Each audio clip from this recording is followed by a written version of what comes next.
Ô meus irmãos, nós estamos começando este ano e eu queria dar para você um salmo muito abençoado, escrito por Asaf, um dos levitas de Davi, o chefe deles, né? Está escrito assim: para que pusessem em Deus a sua esperança e não se esquecessem das obras de Deus, mas para que guardassem os seus mandamentos.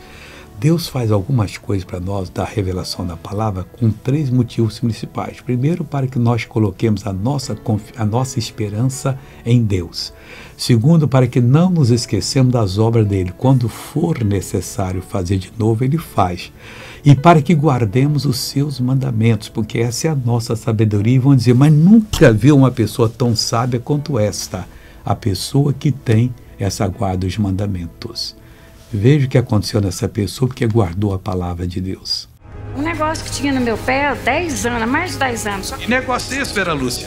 Tipo um rachado, porém mordia como se fossem uns bichos. É? E agora... Sumiu tudo? Sumiu. Você andava como? Não, eu andava mancando. Então imita como é que você andava mancando. Eu andava assim, puxando mesmo. E agora?